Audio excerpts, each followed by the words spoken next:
Hiya, it's Owlet here, back for the final Doctor Who review of the season.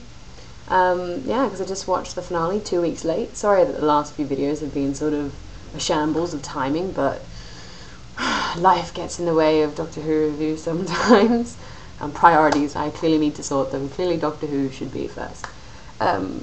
Basically, the finale was a bit of a dud for me. I wasn't that impressed by it. It just felt like the season 5 finale dressed up in new outfit and a new location. Like, essentially, the universe was just falling in on itself again and erasing itself, and Amy Pond needed to remember who Rory was, and yeah, it had a very "we've been here before" sort of vibe. But hey, this time it's with River. And yeah, it didn't really make a lot of sense. I tried to follow it. Maybe I'm just dense, but I like to think that I have some idea of what's going on, because I did guess all the twists, like I'm sure a lot of people did as well, like that the Doctor really wasn't the Doctor when he got killed in the Impossible Astronaut. I mean, what with the fleshes introduced and the little automated people thing, I had a feeling that it might not have been him, despite Moffat insisting that it was.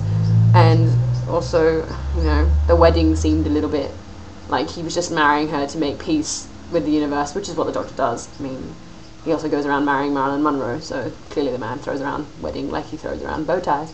I'm getting married now, marriage is cool, basically. But it was, I'm glad it wasn't actually some kind of schmoozy, gross romance thing, because that was what I was really worried about. But it also just seemed a bit random and unnecessary, and like he was just appeasing a crazy stalker. And like, that's essentially what River Song feels like to me. She just feels like some stalker who followed the Doctor intergalactically. Because she was sent out to kill him, was brainwashed, and she now just is in love with him. It's like, I'm going to go find him. Ha! I love you more. I love you the most. Ah! I'm like, okay, oh, one a little loopy.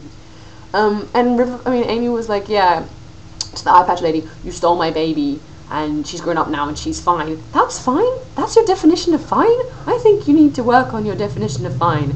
And I don't see why you can't get your baby back, because I don't think her baby being kidnapped is a fixed point in time, and they just proved in this episode it doesn't even matter if it's a fixed point in time, because I'm Moffat and I can do whatever. She could go back and get her baby and fix it and make it right, because I don't know, the River Song things never worked for me at all, but you know, we now know that he didn't whisper his name. Yeah. Ooh. And the big question is Doctor Who? I guess that as well. I had a feeling the question would be like, who are you? Like, ooh, mysteriousness. Also, what is with them naming the beaches really lame things? With Russell T Davies, we had Bad Wolf Bay, and I've got Silencio Beach or whatever. Like, really? It's so corny. But okay, if that's what you want. Also, is it just me, or is it like Stephen Moffat is really, really good at like 2-part episodes? Like, he's really good at it. He gets it. He can make it all exciting and intense and cliffhangery. But if a plot has to extend over a certain amount of episodes, like this season 6 has with River Song, it gets sort of lost, and little things just get summed up neatly that actually don't make sense, but it seems like he's just doing it so he can get the desired outcome he wants. I mean, I'm not saying that Stephen Moffat's not an amazing writer, because he is, and there's no way I could do better than him. I'm not saying that. I'm just saying that he has weaknesses, and it is a continuing plot. He's really good at one-shots. He excels at it, like, and it's just a bit annoying, because this season, it's not just him. I'm sure there's many other factors that have made this season be a bit blah, but yeah, it's just been a bit blah, and I really hope that season 7 is back to the way season 5 was. Maybe it's an odd number thing. Maybe Moffat's cursed with even numbers. I don't know, but I would like season 7 to rock. I would like the 50th anniversary to be awesome. I just want to go back to when watching Doctor Who was a reward and not torture. But we all have our moments. There are certain seasons, with like Martha and stuff like that, which I didn't really warm to, and I stopped watching, so at least I haven't stopped watching yet, so hey. And I don't know what I'm going to do now that there's no more Doctor Who reviews. We'll have to wait for Sherlock or something, or I don't know.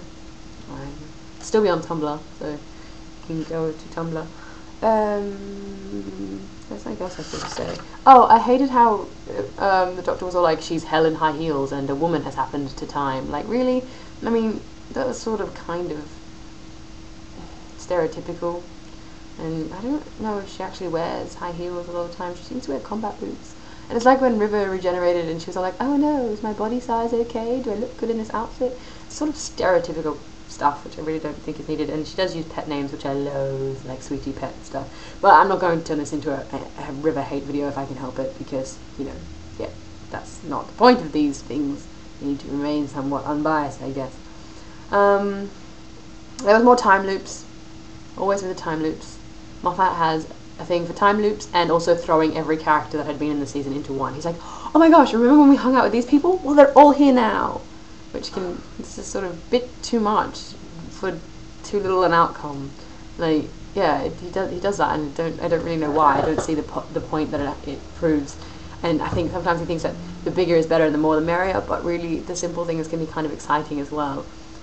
So, you know, take that on board. I don't know. Don't take that on board. Gosh, sounds so egotistical. I hated how River was like, I love you most, blah blah blah. I was like, no, you're just a crazy obsessed fangirl. So, no.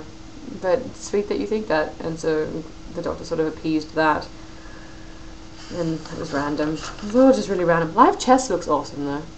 I would watch live chess, but I'm not a big fan of the fact that they die. But no, it's an interesting twist on chess, I guess, making it like Wizard's chess, they're only intergalactic and electrifying.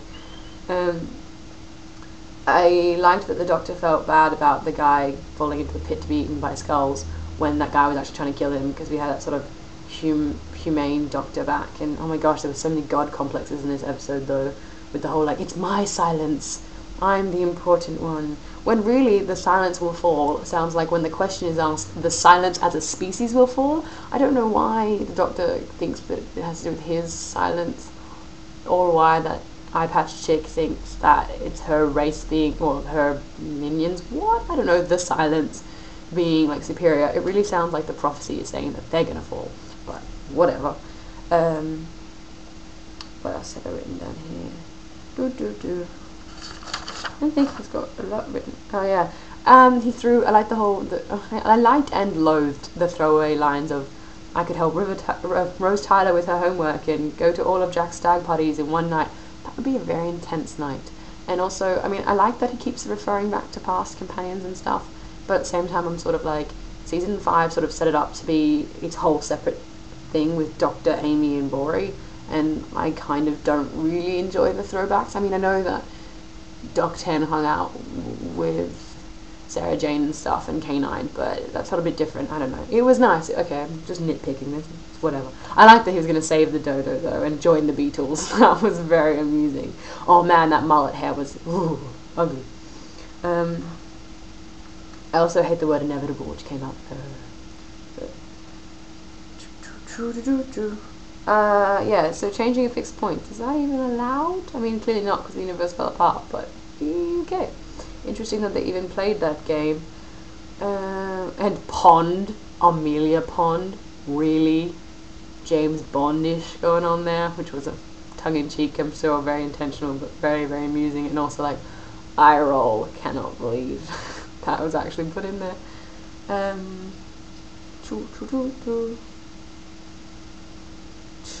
I like how the Doctor still shows that he's really terrible at the whole relationship flirty thing. She called you Mr. Hottiness and wants to go out for texting and scones. Like, that's just brilliant.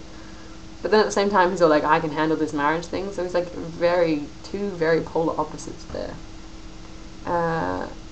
Yeah. I don't really know. Then I also like the whole, you look rubbish, you look wonderful, so do you. I was like, wait, you changed your mind? You actually think he looks wonderful? Okay. If anyone knows who that person was that the Doctor phoned to hang out with, I heard Riggedy Leftbridge Stewart, which I'm assuming is not what his name was, but I didn't actually catch it, and I rewound it twice and I couldn't quite work it out. So if anyone has any information on that and can help me out, thanks, because I really didn't get that bit at all. I think that's it, really. Sucks that Rory almost got killed again, and it sounds like the guy that keeps dying and dying and dying, and we don't know why yet. There's no explanation for that other than that he is the equivalent of Kenny from South Park. Like that's all I've got from that. But I think that's it, really. I can't think of anything else to say. I mean, I think I've covered all my notes. So that's the last of the Doctor Who reviews for now. Have fun doing whatever it is you guys do.